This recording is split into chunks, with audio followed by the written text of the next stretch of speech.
নমস্কার বন্ধুরা, আজকে আমি আপনাদের সাথে শেয়ার করব পাপড়ি চাট, যেটা কিন্তু হবে একদম দোকানের স্টাইলের, যেটা খেতে ভীষণ টেস্টি, ভীষণ মজাদার। বাচ্চা থেকে বড় প্রত্যেকেরই একদম পছন্দের একটা খাবার এটি। আর এই বর্ষায় সন্ধেবেলা যখনই আপনাদের মুখরোচক কিছু খেতে ইচ্ছে করবে, তখন আপনারা এই খুব সহজ উপায়ে চটপট করে এটাকে বানিয়ে ফেলতে পারেন। এটা বানানোর জন্য একদম প্রথমেই একটা বোলের মধ্যে নিয়ে নিতে হবে 100 গ্রাম থেকে 150 গ্রাম মতো ময়দা। তারপর ওর মধ্যে দিয়ে দিতে হবে হাফ চামচ জোয়ান, হাফ চামচ লবণ আর 2 চামচ মতো সাদা তেল।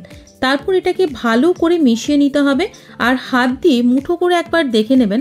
যখন দেখবেন যে ময়দাটা মুঠো হয়ে যাচ্ছে, তখন ভাববেন ময়দাটা রেডি। এর মধ্যে অল্প অল্প করে জল দিয়ে এটার একটা সফট ডো বানিয়ে নিতে হবে। তারপর ওই ডোটাকে 5 থেকে 7 মিনিটের জন্য রেস্টে রাখতে হবে। 5 থেকে 7 মিনিট পর এটা থেকে আপনারা 2টো লেচি কেটে নিতে পারেন, অথবা ছোট ছোট লেচিও করে নিতে পারেন। তো দেখুন, এখানে আমি 2টো করেছি, তার মধ্যে একটা লেচিকে একদম বড় করে একটা রুটি বেলে নিচ্ছি। আর এইভাবেই আপনাদেরকে করতে হবে, অথবা আপনারা চাইলে ছোট ছোট করে লেচি করে ছোট ছোট করে বেলে নিতে পারেন।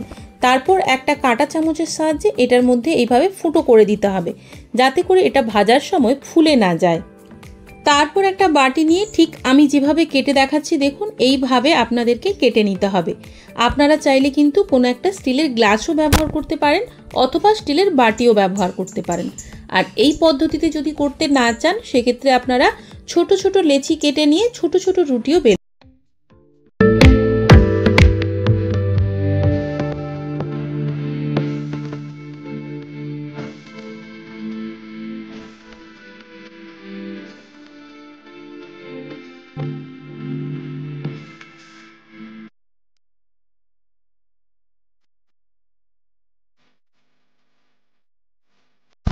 এরপর একটা কড়াইতে তেল দিয়ে দিতে হবে, আর তেলটা কিন্তু খুব বেশি গরম করা যাবে না, একদম হালকা আঁচে রেখে তেলটাকে গরম করতে হবে।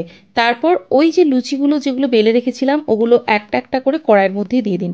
আপনারা যদি এখানে গ্যাসের ফ্লেমটাকে অনেক বেশি বাড়িয়ে দেন, সেক্ষেত্রে কিন্তু এগুলো কালো হয়ে যাবে বা পুড়ে যাবে। সেই জন্য খুব ফ্লেমটাকে হালকা রেখে এটাকে আপনাকে আস্তে আস্তে করে ভাজতে হবে।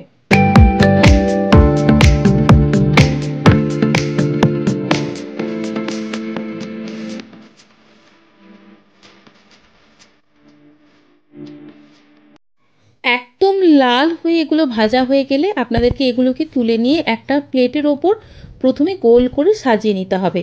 তারপর আগে থেকে সেদ্ধ করে রাখা আলুকে ছোট ছোট করে কেটে নিয়ে এইভাবে প্লেটের ওই পুরিগুলোর ওপরে আপনাদেরকে ছড়িয়ে দিতে হবে।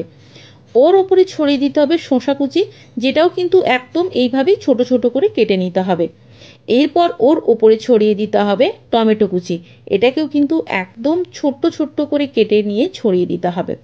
তারপর ওপর থেকে ছড়িয়ে দিন পেঁয়াজ কুচি। পেঁয়াজ কুচিটাও কিন্তু আপনারা কম বেশি করতে পারেন, এখানে যতগুলো আমি বলছি ইনগ্রিডিয়েন্টের কথা, এগুলো আপনারা আপনাদের পছন্দ মতো কম বেশি করতে পারেন। তারপরে ওপর থেকে ছড়িয়ে দিন লঙ্কা কুচি। এটা বেশি কম করতে পারেন, বাচ্চাদের ক্ষেত্রে কম দিতে পারেন, বড়দের ক্ষেত্রে একটু বেশি দিতে পারেন। ওপর থেকে ছড়িয়ে দিন ভাজা জিরে গুঁড়ো। তারপরে ওপর থেকে ছড়িয়ে দিন চাট মশলা।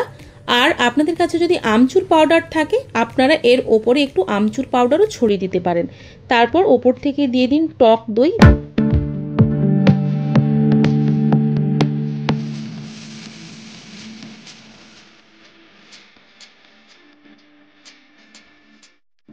তারপর ওপর থেকে ছড়িয়ে দিতে হবে টমেটো সস। এগুলো কিন্তু আপনারা নিজেদের মতো করে কম বেশি করতে পারেন। তারপর ওপর থেকে ছড়িয়ে দিতে হবে হাফ চামচের মতো সয়া সস। সয়া সস যদি না থাকে, আপনারা তেঁতুলকে কুলে নিয়েও কিন্তু এই জায়গায় দিতে পারেন। এরপরে এর উপরে ছড়িয়ে দিতে হবে ধনেপাতা কুচি।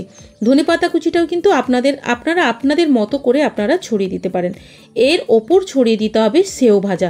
দেখুন, যেভাবে আমি করে দেখাচ্ছি ঠিক সেমভাবেই কিন্তু আপনারা এখানে করে নেবেন। আর আপনারা যদি বেদানা খেতে চান, তাহলে সেখানে বেদানার কয়েকটা নিয়ে আপনারা এখানে ছড়িয়ে দিতে পারেন। তাহলে দেখতেও অনেক সুন্দর হয়, খেতেও অনেক বেশি টেস্টি হয়।